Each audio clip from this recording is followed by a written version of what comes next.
Hey everybody, it's Eddie J on Crypto for GrowMyBag.tv. Hope you're having a good one. Oof, so much going on.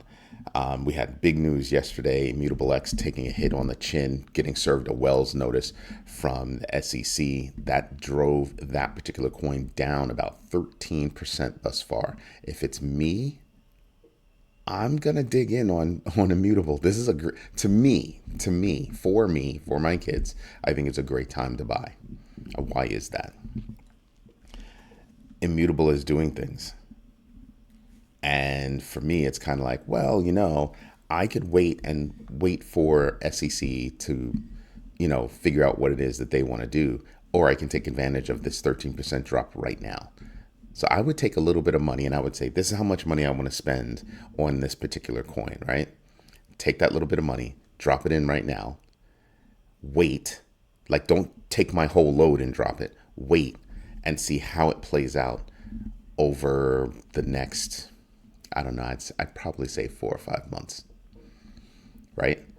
Because it could go down again. The SEC decides they're going to take them to court over IMX and, the IMX sales and blah, blah, blah, bloody, bloody, blah. Fine. How much of a fine is that going to be? How much is Immutable making? Can they cover the fine or whatever it is? That's it, right? But that does not destroy their fundamentals, how they make money, how they can make you money, the games that are running. That doesn't get touched. So when you really break it down, what is the effect? You did what you did. You got to pay us, and now that you paid us, well, okay, it's over. I can't bother you about that anymore. Is there anything else you did? No? Well, okay, keep it moving. That's what we're kind of looking at. So for me, down 13%, yeah, that could be a good time to buy for me, for my wallet. Now, something else that happened. Toncoin had two vulnerabilities that they were working on, and they finally got them beat. They squashed the bugs. Go Ton. So those critical updates addressed those security vulnerabilities, fixed them, got rid of them. Now I'm expecting the chain to be stronger. And this is, to me, it's all growing pains. Look at how fast Toncoin rose, right? To me, this is something where the team is saying, we're paying attention, we're watching, we're reacting responsibly, getting in there, fixing things when we find out things are broken. And they just need to keep on that track. And you know what? We're kind of transparent about it. Hey, people, we found some problems. We fixed some problems. I don't know how upset anybody could be. I think that's a great thing. A great thing that you have a team that's working like that and is at that level of transparency. What else is going on? Well, Chorus One, a Switzerland-based organization, announced Tonpool, an institutional staking solution on the open network. It's meant to enhance security and decentralization by attracting institutional investors. Now remember, 21 Shares launched an ETP on the SIX exchange back in May, doing almost the same thing for staking. So when you look at Ton, I'm sitting back and I'm saying, that's a great reason why Ton at less than $5 right now. I think it's the last time I checked a few minutes ago. I think it was at 487 or something like that. I think it's, for me, that's a good number. Diving right in. Diving right in. I have no problem with that. I like that. Right? The whole market is down, and then people are saying, oh, it's because tech was down. The market is down because people got greedy. That's why the market is down. Market is down because people got greedy. And we had inflation numbers come out yesterday that said, well, we thought that it was doom and gloom, but people spent more month over month. And that wasn't expected. That was not expected. So it has people that are really in the money saying, well, does that mean we might get a pause on the next rate cut?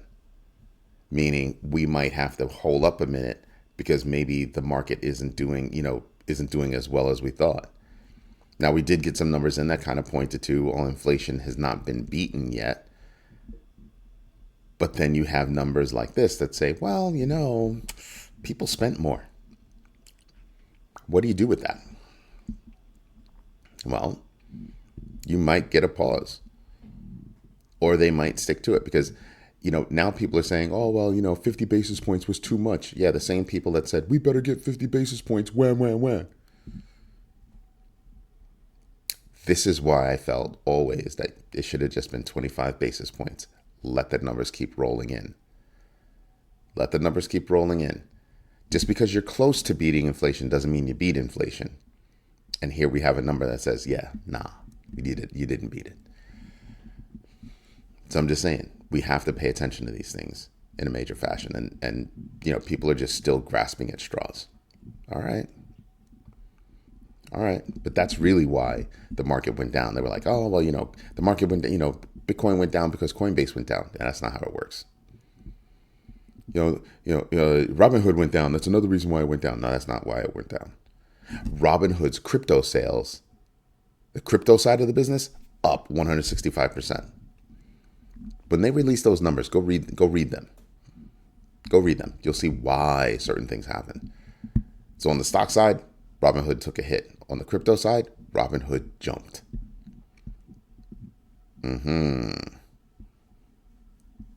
So I can firmly say, in my humble belief, numbers went down because people got greedy, wanted to make their profit. I mean, we're at 73. We were almost at all-time highs. Why wouldn't people want to take profit?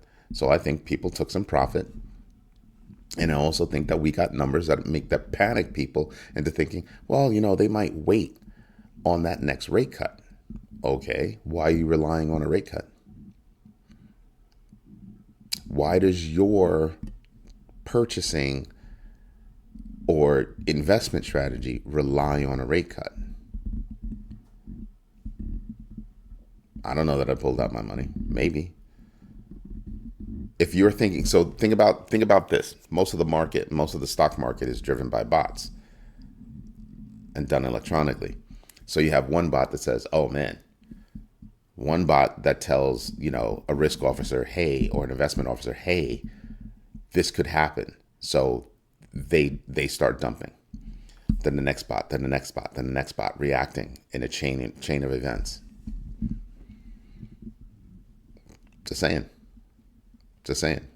If you understand how things work, you're not going to point to companies having poor, in terms of the crypto industry, companies having poor returns or having poor numbers for the quarter affect Bitcoin. It's the other way around. In my book, it's the other way around. It would take something drastic, right? MicroStrategy didn't do well. So their stock took a little bit of a hit, about that much. You know what I mean? So I'm not worried about MicroStrategy taking a small hit on their stock price, because I'm just sitting back and I'm just going, yeah, I'll buy that. Close to their highs.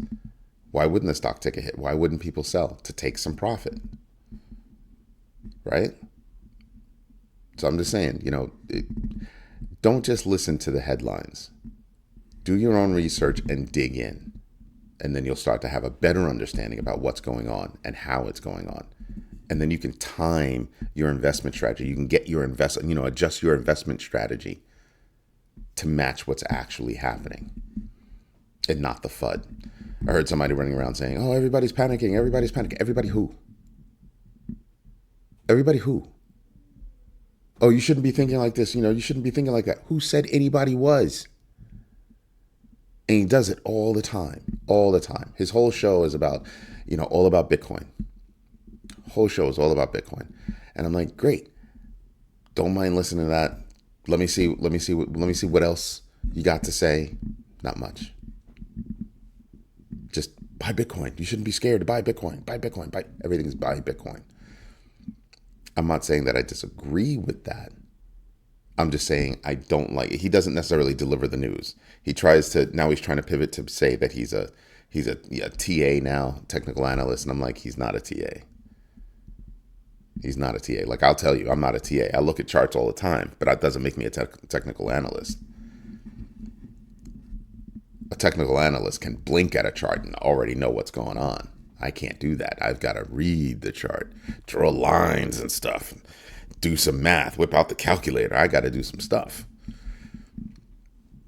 But every now and then I listen to other shows and I just sit there and just go, okay, so, and I can pick out what the difference is between, this show and those other shows. And I'm just like, whatever. Everybody's got their thing. My thing just is just a little bit different, right? I try to get you to slow down, think about things, ponder things, plan things, invest deliberately, not invest because you're on the FOMO side of things. Because if you're on the FOMO side of things, you're making me rich. You're making me and my community rich. If you're on the FOMO side of things, because you're not investing deliberately. Investing because of FOMO means you don't know what's going on. You haven't done your own research. Investing deliberately means the exact opposite. I've done my research. I understand the ramifications. I understand how things are moving right now. I've picked out my coins. And these are the reasons why I've picked out my coins. So I might take a loss, but it will not be because I didn't educate myself. That's the difference between the Grow My Bag community and just about everybody else out there. We're all learning how to invest deliberately and not just in crypto. I take the same tack when it comes to stocks, options, bonds, whatever. Businesses I might want to invest in, businesses I might want to start. I take the same tack. What's this? What's this? What's this? What's this? I look at everything that can affect the bottom line and the top line. Top line, how much money is coming in? Bottom line, how much money did I spend and how much money do I get to keep? That's the bottom line. There's earnings before taxes. Don't care about that. I care about the absolute bottom line. How much money do I get to walk away with? And if I walk away with a positive number, then it's just a matter of, well, how much of a positive number compared to my top line that'll make me decide whether or not I want to get into that business. But I go through the same operational mode as I do for crypto. My parameters might just be adjusted for the given avenue that I'm taking to invest. So when I look at news, I'm looking at news in that kind of a way. So when I look at, Microsoft, we're going to have a vote. They've already opened it up. We're going to have a vote on whether or not we should invest in crypto. Well, you play it out in your head. What happens if they do decide to invest in crypto? How much money are they going to spend? Will it be ongoing? Will it be a one-time shot? Or will it be worked into a regular thing like Michael Saylor and Semler Scientific and Metaplanet and all these other companies that are saying, yeah, we're going to buy on a regular basis? Because that's what the vote was. That's what's going to be interesting. Now, here's something else that's interesting. They also happen to be a huge retailer. They sell products, indirectly and directly to the public. Now, what happens if they say, oh, you know what? We're not just going to invest in Bitcoin. We're also going to accept Bitcoin for payment. Huge difference. Huge difference. Investing deliberately means that you're doing that level of thought, not reacting to what other people are thinking, right? Because you don't know what kind of research they did. They could be guessing. Now, there are applications out there that take macro events, micro events, and come up with numbers and tell risk officers and investment officers of institutional investors, here's what could happen and the chances of each one of these things happening. Here are the top 10. What are your thoughts? And that's how they make decisions. And they adjust their bots. Or they might have rules in place to actually allow their bots to rock and roll. How's that for interesting? Now you know why I do a ton of research. Flipster partners with BNB Chain. Why? Fee-free withdrawals. They want to lower the transaction costs and boost user engagement. That's not small. You remember how I tell you guys to think about how you enter and exit? They just said, we're going to make it easier for you to exit and less expensive, more importantly. These are the things that I'm like, yeah, I'm going to pay attention to that one. Now that one's interesting. Because then it makes you wonder, well, who else might do that? Will Coinbase step up and do that? Will Bybit step up and do that? Like, who else might step up and do that? Join in on the chorus. Because sometimes it's not every place that you charge fees. It's every place that people are willing to pay fees. Remember where this world is going, where crypto is going. You're going to see more, like on my platform. Let me explain to you how my platform works. On Rebel Reach, you could have an e-commerce website, credit cards, PayPal, crypto, right? Each of those are paid directly to your company, not through a third party. They go straight to you. Now, I'm walking down the street, or even better, one of my guys and his brothers used to flip to each other. I think they still do. Flip Doge to each other, because back then they were mining Doge for beer money. Literally going over to a brother's house. You want me to pick up some beer? Flip me some Doge. Boom. Here's beer money. That was OTC. That's considered OTC, over the counter, between two entities. The world doesn't know about it. Happened between these two entities. Isn't that where it's going? When I walk into my bodega, when you hear me talk about adoption, true adoption, and I walk into the bodega and I say, let me have a bacon, egg, and cheese on a roll, salt, pepper, no ketchup, and a cup of Bustelo, light and sweet, what happens? What happens? I go boop, and that money, that coin goes straight to that entity. Nobody in between. No exchanges, nothing. Nobody in between. You're going to have more and more transactions happen that way. It'll all be covered on the blockchain. But is that going to have a direct effect on the price of crypto? It'll start, everything out there will probably start mirroring Forex, which is why I tell people, start paying attention to how, foreign exchanges work. How flipping between different fiat works. Because every time we talk about something here, it's the equivalent of flipping between different fiat. I use Tether, right? One coin to buy another coin. Then I dump that coin to buy another coin. I might dump that coin to buy some Circle, some USDC, so I can flip that to go buy something else. That's all Forex.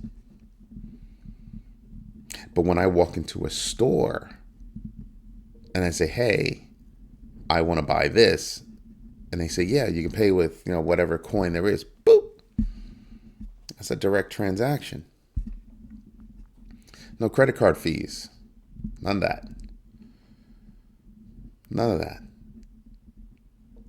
Right? It's an exact amount. And it happens, the whole transaction happens right there at the register. It's done. No waiting 30 days for settlement and all this other stuff. You don't like what you bought, you have to go back to the store and say, hey, there's a problem with this. And it's up to their customer service to work with you, but it's not, they have to wait for the credit card. So that vendor, that store is actually waiting for their money. That's a credit-based society that you live in, when you have to wait for your money to come in from credit cards. How often is it that you whip out cash? I live in New York, so the only time I'm whipping out cash is when I'm tipping somebody when they park my car. It is the rare occasion that I whip out cash. Rare occasion.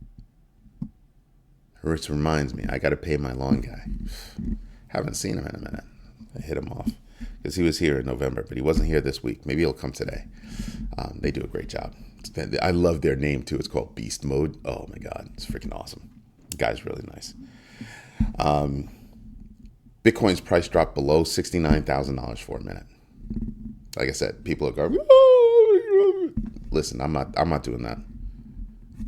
I'm going like this. How much money do I have to go buy some more? That's what I'm doing. How much more money do I have to go buy some more? That's really what I'm thinking. right? Then you have Ripple in the SEC case.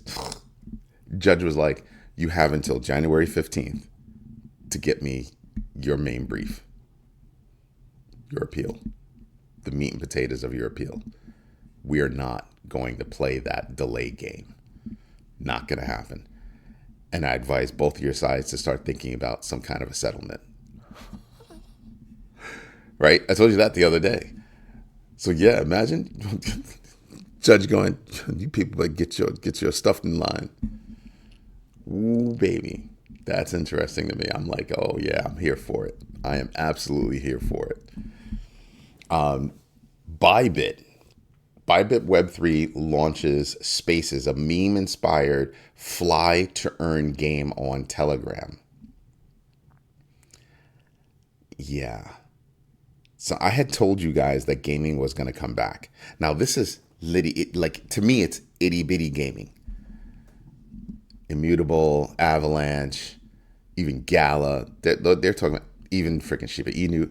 You're talking about big boy gaming, big girl gaming. I'm sitting back and I'm saying, people, pay attention to all this stuff. Gaming's about to explode. I firmly believe that gaming is going to explode.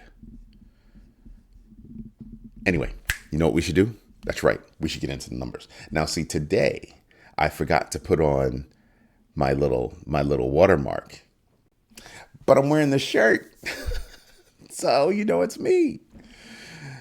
So let's go on over. Let's fix this. Get my notes out of the way for you guys. We're going to start with the Grow My Bag Crypto Tracker top 25 losers, of which it is a long list. The whole list is losers. So we're going to go down and we're going to take a look at this. Immutable, like I said, now it's down 14%. Is what it is. 7.13 GMBX factor. Dog with Hat down 9%. GMBX factor of 1.0x. Pith Network, interesting, down 8%, 2.23x, right? Don't forget, the X factor is this is the number that you have to multiply the current number to, add those together, and that will give you that all-time high. So for instance, you're at $2.32.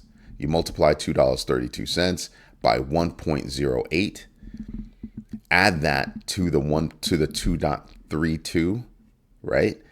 Add those together. That will get you back to the all-time high. Now, the real deal is, do I think it'll do it?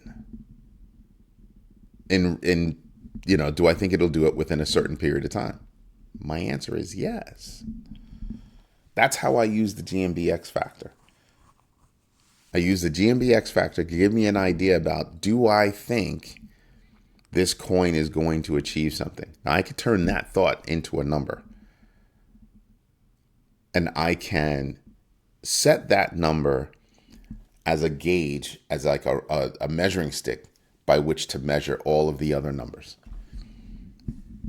And then say, okay, this is how I'm going to invest.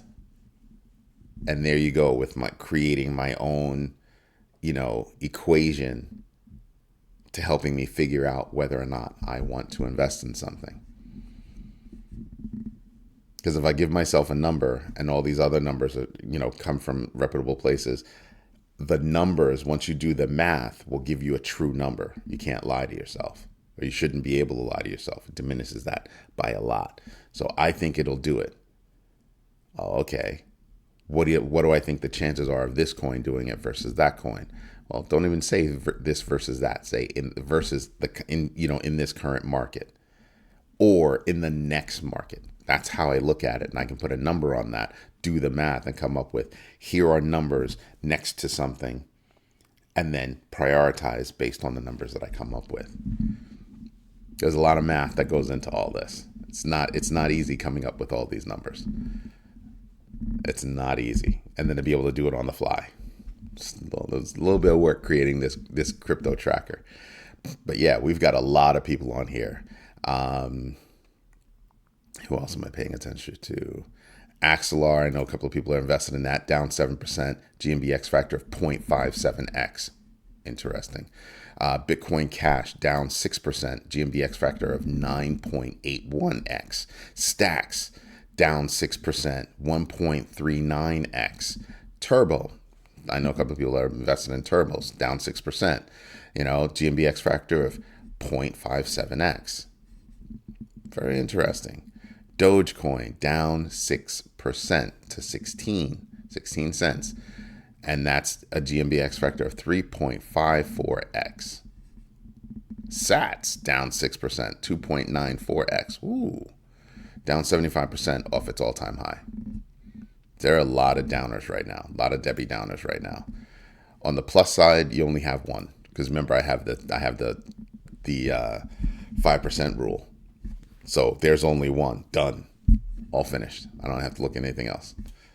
And this is one I don't even know what this is. I don't pay attention to it. So it is what it is. So you've got, that's me doing research.